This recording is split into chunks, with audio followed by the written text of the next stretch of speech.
Hindi learning start. Modal verb may, might and must. इन तीनों का यूज बहुत ही कंफ्यूजन भरा होता है जब हम संभावना व्यक्त करते हैं।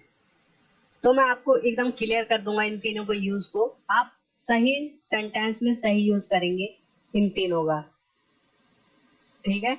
और इसके अलावा मैं आपको बताऊंगा मे और माइट और मस्ट के बारे में आपको जानकारी भी दूंगा, इनके अदर यूज क्या होते हैं। तो सबसे पहले हम वर्ड लेते हैं मे, जो कि मॉडल वर्ब है। टू आस्क और give permission, a formal use. एक औपचारिक रूप से आज्ञा या आज्ञा देने के लिए या कुछ लेने के लिए। मे आई यूज योर पेन, क्या मैं आपकी कलम इस्तेमाल कर सकता हूँ। मे आई कम इन सर, क्या मैं अंदर आ सकता हूँ sir. May we sit down, क्या हम बैठ सकते हैं। You may go home now, तुम अब घर जा सकते हो। यू मे ट्राई अगेन, तुम दोबारा प्रयास कर सकते हो। यू मे कम इन, तुम अंदर आ सकते हो।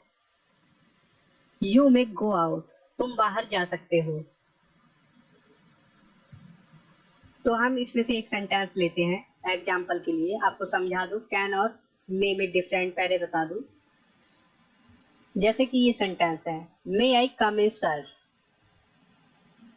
तो जहां पर आप किसी को रिस्पेक्ट दे रहे हैं, जैसे कि आपका बॉस है, आपका कोई टीचर है, उसे रिस्पेक्ट के साथ आपको बोलना है, तो आप वहां पर मे का यूज करेंगे, ना कि कैन का। अगर कैन का यूज करेंगे तो आप उसे, इसका मतलब अपनी क्षमता, एबिलिटी बता रहे हैं, योग्यता। तो आप कैन का यूज नहीं करेंगे, वो गलत हो जाएगा। आप जिसे आदर दे रहे हैं तो उसके लिए मे का यूज करेंगे। आपके सर हो सकते हैं और बॉस हो सकते हैं, आपके पेरेंट्स हो सकते हैं जिनका आप आदर कर रहे हैं, ठीक है। और कैन का यूज जब आप करेंगे तो उसके लिए आप दिखाते हैं कि जैसे अपने दोस्तों से आप बातचीत करते हैं, कुछ भी मजाक या कुछ भी बात कर लेते हैं, उनसे फ्रैंकली रहते हैं, तो आप वहां पर कैन का यूज कर सकते हैं। लेकिन अगर आप वहां पर भी मे का यूज करेंगे तो कोई गलत नहीं है, आप उन्हें आदर दे रहे हैं, इज्जत दे रहे हैं उन्हें, ठीक है। तो उम्मीद कर रहा हूँ आपको मे के यूज के बारे में पता चल गया, कैन और मे में अंतर पता चल गया। देखिए अब सेकंड यूज देखते हैं।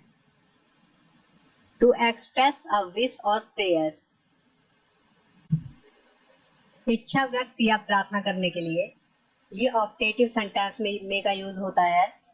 आप चैनल पर जाके ऑप्टेटिव सेंटेंस देख सकते हैं मेरे ही चैनल पे।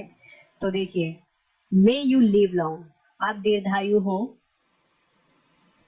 मे गॉड हेल्प यू, भगवान आपकी मदद करे। May you attain your desired goal, आप अपने वांछित लक्ष्य को प्राप्त करें।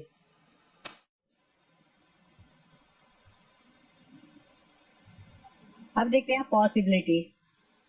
तो मे का ये तो टॉपिक ही है हमारा, ठीक है, इसमें डिफरेंट जानना है हमें। मे पॉसिबिलिटी, संभावना व्यक्त करने के लिए।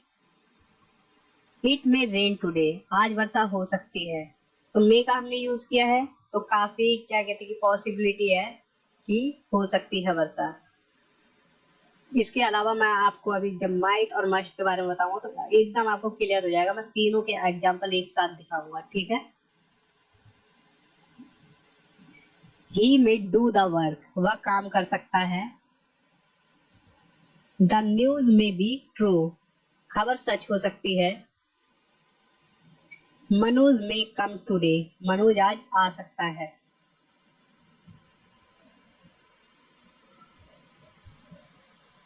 और देखिए, इमेजिनेशन इन द पास्ट, मे का यूज इसमें जब होता है तो इसमें भी काफी कंफ्यूजन होती है, आपको इससे क्लियर हो जाएगी, क्योंकि इसमें फ्यूचर की तरह सेंस आता है लेकिन होती पास्ट की बात है।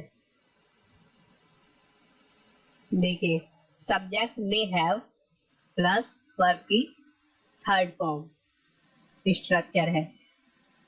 ही मे हैव डन इट, शायद उसने यह किया होगा। तो यहाँ पर मे का यूज हुआ है, हैव लगा है, फिर वर्ब की थर्ड फॉर्म है, शायद उसने ये किया होगा, फ्यूचर का सेंस आ रहा है, लेकिन ये पास्ट की बात हो रही है। क्यों? शायद उसने ये किया होगा, उससे ये गलती हो गई होगी, कुछ भी, ठीक है। जैसे कि आप किसी अपने दोस्त से पूछते हैं कि मनोज कहाँ है, तो वो कहता है मनोज सो रहा होगा, है ना, पास्ट में, मतलब कि सो रहा होगा।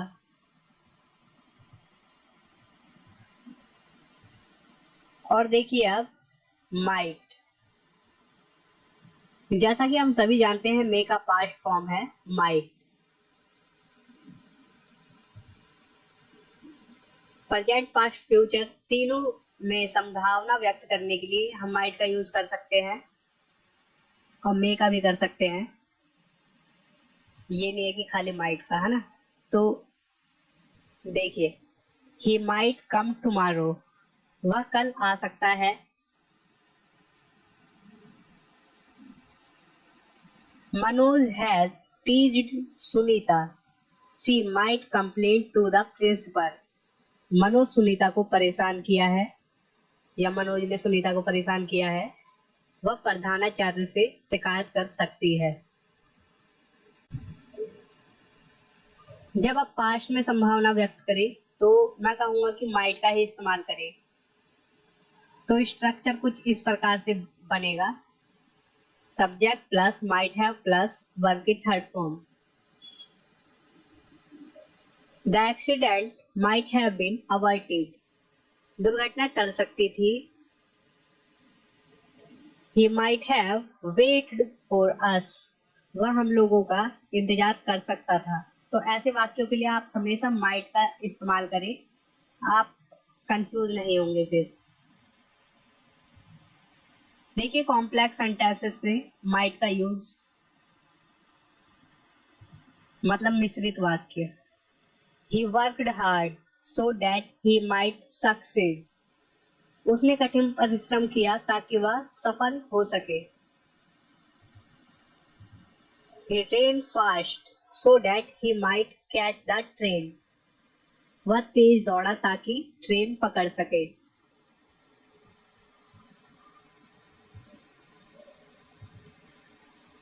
अब देखिए इनडायरेक्ट स्पीच में मे को माइट में बदल देते हैं, मतलब माइट का यूज होता है इनडायरेक्ट स्पीच में।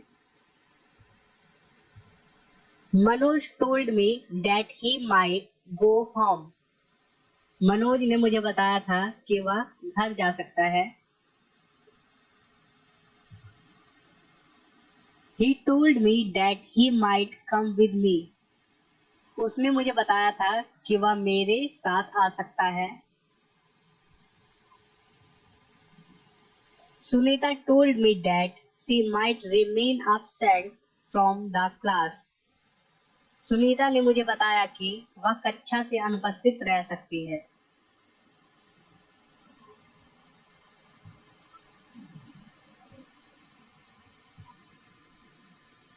अब फ्यूचर के लिए देखिए माइट का use, if I get money I might go to England, अगर मुझे पैसा मिले तो मैं इंग्लैंड जा सकता हूँ। ऐसे आप सेंटेंस बनाएंगे, ये हो तो मैं ये कर सकता हूँ। अब मैं आपको छोटे में ही समझा दूं मस्ट के प्रयोग के बारे में। मस्ट, मस्ट से बाध्यता, मतलब नेसेसिटी, परिणाम, रिजल्ट, अनिवार्यता, कंपल्सन प्रकट होती है। क्लियर करने का टाइम आ गया है। देखिए मस्ट 90% टू 100%, में 40 टू 90%, और माइट 0 to 40%। इसका मतलब समझे? मतलब संभावना है ये। देखिए इस तरीके से समझाता हूँ आपको।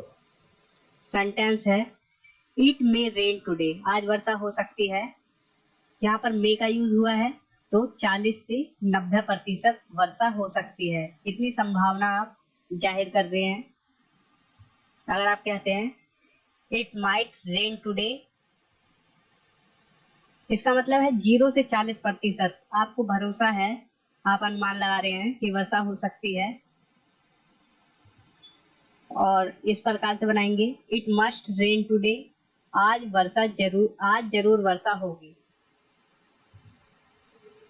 तो आप 100% इस पे डन है कि वर्षा होगी तो होगी ही, और बाकी तो नेचर के ऊपर है, आप इसमें 100% डन नहीं हो सकते, लेकिन सेंटेंस बना सकते हैं। तो जिस भी चीज को आपको 100% डन है और संभावना व्यक्त करना चाहते हैं, तो आप इस रूल के हिसाब से संभावना व्यक्त कर सकते हैं। अगर 100% है तो मस्ट का यूज करें, अगर मिडल में है मतलब कि हो भी सकता है नहीं, मतलब कि हो भी सकता है नहीं भी, 40 से 90%, मे का यूज करें। और अगर आपको लगता है कि नहीं होगा ये लेकिन हो भी सकता है, तो 0 से 40%, तो आप माइट का यूज करें।